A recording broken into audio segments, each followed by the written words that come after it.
संगम नगरी प्रयागराज में 13 जनवरी से महाकुंभ की शुरुआत हो रही है। इस बार भी विश्व हिंदू परिषद के कैंप में तमाम कार्यक्रम आयोजित किए जाएंगे। मार्गदर्शक मंडल की बैठक होगी, संत सम्मेलन होगा और इसके साथ साथ पहली बार विश्व हिंदू परिषद के शिविर में दंत कुंभ का आयोजन किया जाएगा। दंत कुंभ क्या है, किस तरीके से ये फंक्शन करेगा, कितने श्रद्धालुओं का इलाज किया जाएगा, कितने लोगों को जागरूक किया जाएगा, इस पर हमारे साथ बात करने के लिए विश्व हिंदू परिषद के केंद्रीय संगठन महामंत्री मिलिंद परांडे जी हैं। सर, तमाम कार्यक्रम आयोजित होंगे लेकिन दंत कुंभ का आयोजन पहली बार किया जा रहा है, क्या है ये दंत कुंभ?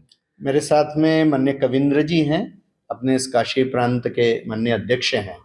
ये जो दंत कुंभ का कार्यक्रम है, जैसे पिछले वर्ष आरोग्य के विषयों को लेकर नेत्र कुंभ वगैरह वगैरह कार्यक्रम हुए थे, तो एक छोटे प्रमाण में दांतों के आरोग्य के बारे में मार्गदर्शन और कुछ प्रमाण में उपचार, ऐसा 1.5 माह सतत अपने शिविर में चलने वाला है। उसकी अधिक जानकारी हमारे कविंद्र जी भी देंगे। सर, ये कब से कब तक चलेगा और क्या क्या स्वरूप होगा, कैसे लोग आ सकते हैं, क्या आम श्रद्धालु भी आ सकते हैं इसमें?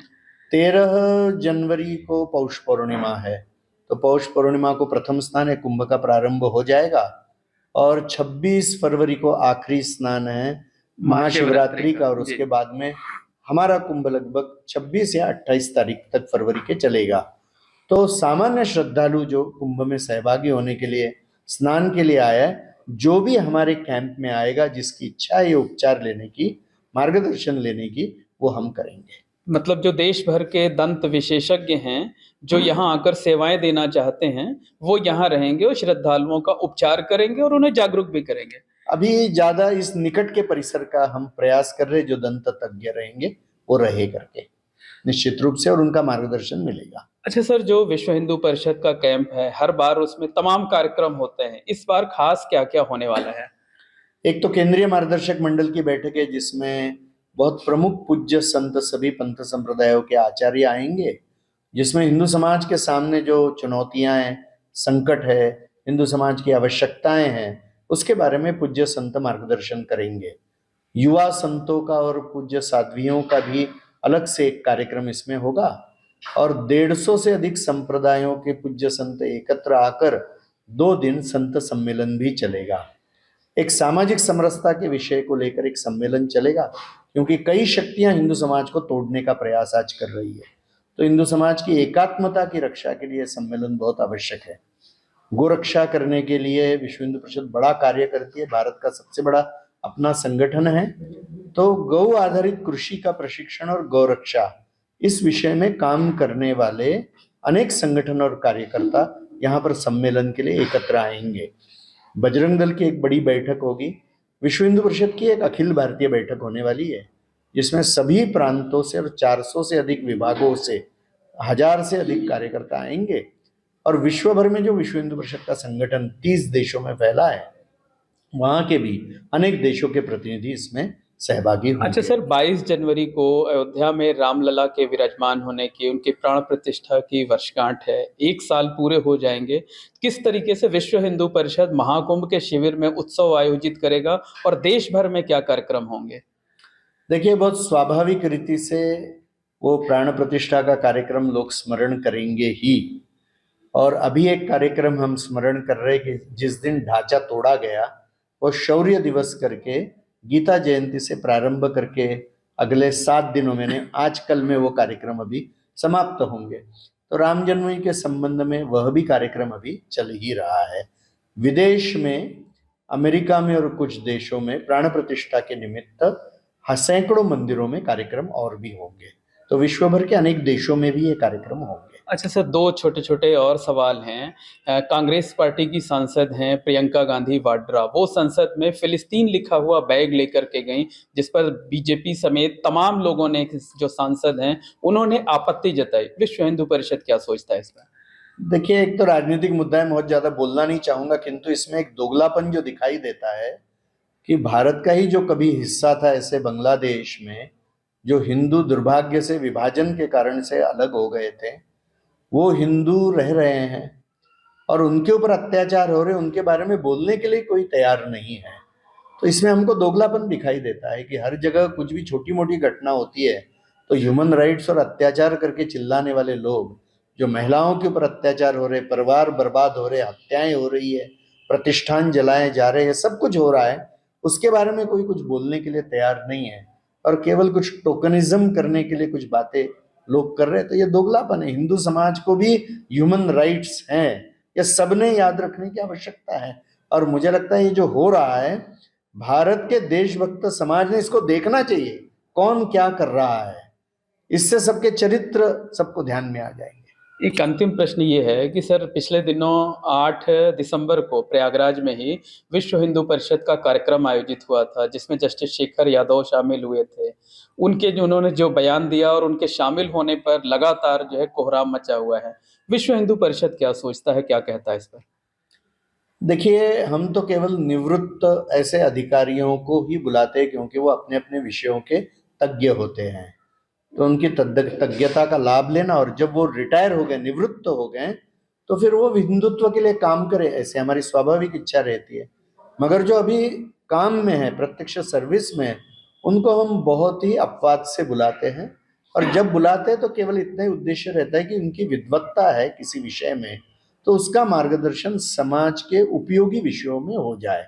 उन्होंने हिंदुत्व का या हमारा काम करना चाहिए ऐसी हमारी अपेक्षा नहीं रहती है। अभी क्योंकि सुप्रीम कोर्ट में यह मसला चल रहा है, तो मैं अधिक बोलना नहीं चाहूंगा, मगर मैं इतना निश्चित कहूंगा कि उन्होंने जो कहा है वह गलत है, ऐसा हमारा मानना नहीं है। तो धन्यवाद। ये है मिलिंद परांडे जी, जिन्होंने तमाम मुद्दों पर बेबाकी से अपनी बात रखी। उन्होंने जस्टिस शेखर यादव की बातों का समर्थन किया और साथ ही साथ महाकुंभ में क्या क्या कार्यक्रम विश्व हिंदू परिषद के शिविर में होने हैं उसके बारे में विस्तार से जानकारी दी। किस तरह के कार्यक्रमों की रूपरेखा तैयार की गई? हर वक्त की भांति इस वक्त भी पूज्य संतों द्वारा केंद्रीय मार्गदर्शक मंडल का आयोजन यहाँ पर होगा और देश भर के 150 से अधिक पंथ संप्रदायों के संत, पूज्य आचार्य यह संत सम्मेलनों में भी एकत्र आएंगे। युवा संत और साध्वियों का भी एक कार्यक्रम अलग से होगा। वैसे ही आज जनजाति विस्तारों में, वनवासी विस्तारों में जिन पूज्य साधुओं का प्रभाव है, ऐसे साधु संत भी स्नान के लिए, यहाँ पवित्र स्नान के लिए एकत्र आने वाले हैं। भारत के बाहर के और भारत के अंदर के भी बौद्ध मत के भी अनेक पूज्य संत, लामा इसमें सहभागी इस कुंभ स्नान में होंगे, ये हमारा विश्वास है। और भारत के दक्षिण हिस्से से और उत्तर पूर्व हिस्से से अभी संख्या बढ़ रही है, ये बहुत आनंद का विषय है। तो ये महाकुंभ है, ये पूर्ण देश भर का ऐसा सबके सहभागिता का यह कार्यक्रम बनते जा रहा है। अखिल भारतीय बैठक सम्मेलन कब होगी और इसमें किन किन विषयों पर इसमें चर्चा होनी है? 3-4 प्रकार के सम्मेलन होने वाले। एक तो महिला दुर्गा वाहिनी, ऐसे विश्व हिंदू परिषद के 2 विभाग काम करते हैं, तो लव जिहाद जैसी समस्याएं, हिंदुओं के संस्कारों के क्षरण के विषय हैं, बाद में कुटुंब प्रबोधन के विषय है, महिलाओं में सेवा कार्य है, शिक्षा, रोजगार, स्वास्थ्य को लेकर। तो ऐसे सारे विषयों का विचार करने के लिए उत्तर प्रदेश का एक विशेष महिला सम्मेलन बड़ा, जिसमें हजारों बहनें आएगी, ये इस कुंभ में संपन्न होगा। साथ ही में आज अनेक शक्तियां हिंदू समाज को तोड़ने के लिए, विभाजित करने के लिए सुनियोजित प्रयास कर रही है, और इसलिए हिंदू एकात्मता बढ़े, हिंदू एकात्मता प्रबल हो, इसलिए एक सामाजिक समरसता के दृष्टि से भी सभी को एकत्र करके एक बहुत बड़ा सम्मेलन होगा। विश्व हिंदू परिषद आज गोवंश की रक्षा करने वाला सबसे बड़ा संगठन भारत का है, और इसलिए गोवंश की रक्षा और किसानों को कृषि में, गोवंश आधारित कृषि का सारा काम करने वाली अनेक संस्थाएं और हजारों कार्यकर्ता एक विशेष सम्मेलन में एकत्र आएंगे। और साथ साथ में मतांतरण रोकने के लिए जो अनेक पूज्य संत और अनेक संगठन काम कर रहे भारत में, कि हिंदू का मतांतरण न हो, वह विषय को लेकर भी एक बहुत बड़ी बैठक होगी। दंत कुंभ और विश्व हिंदू परिषद का एक, विश्व हिंदू परिषद के माध्यम से जो अलग अलग प्रकार के सेवा कार्य यहाँ पर किए जा रहे, इस वक्त का जो विशेष सेवा कार्य है वह दंत कुंभ का है। दांतों से संबंधित रोगों का डायग्नोसिस है, उसके उपचार है, इसके बारे में वहाँ पे निरंतर पूर्ण 1.5 माह यह दंत कुंभ हमारे शिविर में चलेगा। सर राकेश पांडे एक मिनट भाई, सर विदेश से अरे जो श्रद्धालु आएंगे उनके लिए कोई व्यवस्था कर रखी है आपने अलग से? करता अखिल भारतीय बैठक में यहाँ पर आने वाले हैं, वैसे ही विश्व हिंदू परिषद यह देश के बाहर भी 30 देशों में गठित है। तो विश्व भर के भी विश्व हिंदू परिषद के प्रतिनिधि विविध देशों के यहाँ के अपने अखिल भारतीय बैठक में एकत्र आएंगे। लगभग पूर्ण देश विदेश से आने वाले 1000 से अधिक कार्यकर्ता जो देश के सभी प्रांत और 400 से अधिक विभागों से वो एकत्र आएंगे। विश्व हिंदू परिषद का एक कार्यक्रम हुआ हाई कोर्ट की लाइब्रेरी हाल में, जिसमें जस्टिस शेखर यादव जी के बयान को लेकर काफी नाराजगी जताई गई और आज सुप्रीम कोर्ट में उस मुद्दे पर जो है एक कोलिजियम भी बैठी, उनको वहाँ बुलाया गया है। इसमें क्या कहना है आपका कि जस्टिस ने जो कुछ भी कहा वो किस तरह से संविधान के दायरे में था, सही था? ऐसा है कि सहसा विश्व हिंदू परिषद के कार्यक्रमों में हम निवृत्त जजेस को ही या बुलाते हैं। तो निवृत्त जजेस आए, वो विद्वान होते हैं और वो लोगों के लिए उपयोगी विषयों के ऊपर मार्गदर्शन करे, हमारी मंशा रहती है। बाद में उन्होंने हिंदुत्व का भी कार्य करना, जो सर्विस में है ऐसे जजेस को हम कम ही बुलाते हैं। और उनको बुलाते हैं तो भूमिका यही रहती कि वो विद्वान है, अमुक विषय में वो तज्ञ हैं, तो वो तज्ञता को देखकर उनको उतने मार्गदर्शन के लिए ही बुलाया जाता है। उन्होंने हिंदुत्व का कार्य करना या विश्व हिंदू परिषद का कार्य करना, यह हमारी अपेक्षा नहीं रहती है।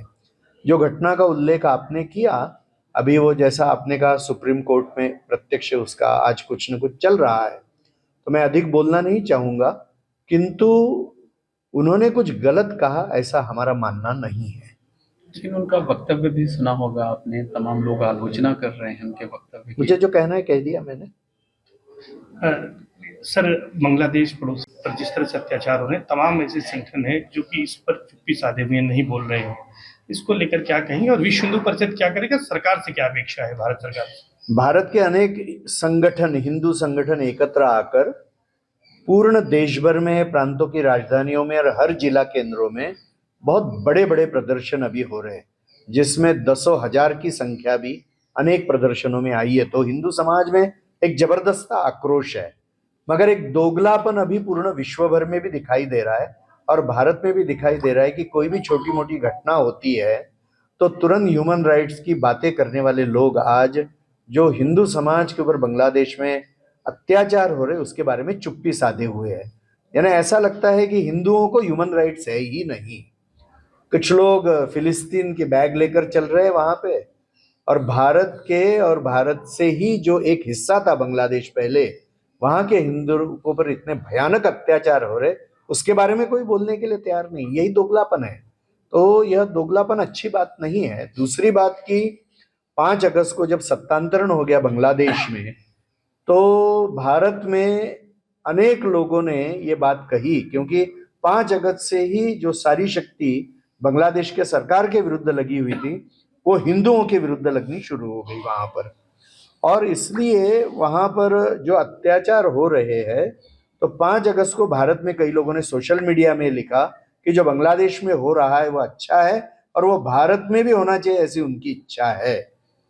मुझे लगता है भारत में इसके बारे में बहुत सतर्क होने की आवश्यकता है, क्योंकि ऐसी शक्तियां बैठी है जो हिंसा को प्रोत्साहन देगी और जो प्रचंड मात्रा में बांग्लादेशी घुसपैठी मुसलमान और म्यांमार से आया हुआ रोहिंग्या मुसलमान यहाँ बैठा हुआ है, वो भारत के अंतर्गत सुरक्षा के लिए बहुत बड़ा खतरा है। महाराष्ट्र है, छत्तीसगढ़ है, दिल्ली है, ऐसे अनेक जगह पर ऐसे बांग्लादेशी घुसपैठी मुसलमानों को ढूंढकर वापस भेजने का सिलसिला जो प्रारंभ हुआ है वो मुझे लगता है बहुत स्वागत योग्य है। बड़े प्रमाण में इसको करना चाहिए। एक जिक्र किया आपने कि संसद के आदेश की एक सांसद पहुंची, जो कि पहली बार संसद दलित भी, इसको लेकर कितनी गंभीरता दिखाई जानी चाहिए कि ऐसे लोगों के खिलाफ किस तरह से बात करनी? मुझे लग रहा है कि अपना सोच प्रकट कर रहे हैं वो, कि हिंदुओं के प्रति उनको कोई भावना नहीं है। जो हमारे देश का हिस्सा था, मैंने जैसा कहा बांग्लादेश कभी, और यहीं पे रहने वाला हिंदू अचानक वो विदेशी हो गया वहां पर, और अभी वो अल्पसंख्यक है तो भीषण अत्याचार चल रहे, महिलाओं के ऊपर मारे जा रहे, परिवार लूटे जा रहे, प्रतिष्ठान लूटे जा रहे। उनके बारे में हमको कुछ करने की इच्छा नहीं हो रही है, ऐसा इनके चरित्र से दिख रहा है। मगर और किसी बात को लेकर केवल इस तरह का प्रदर्शन करना, यह तो दोगलापन ही है, ऐसा मैं मानता हूँ। अच्छा, क्या भारत सरकार को मानते हैं कि जिस तरह से सर्जिकल स्ट्राइक जैसी कोई बड़ी कार्रवाई करनी चाहिए बांग्लादेश में, भारत सक्षम है? देखिए, करनी तो चाहिए, अपेक्षा भी, और मुझे लगता है आज नहीं कल भारत सरकार योग्य वो निर्णय लेगा ही। अभी एक बहुत बड़ा प्रयत्न कई लोग कर रहे हैं कि इंटरनेशनल कोर्ट है, यूनाइटेड नेशन से, उसके माध्यम से ये बातें और दबाव कैसा लाया जाएगा, क्योंकि दूसरे देश में है, वहां पर हिंदू संगठन नहीं है।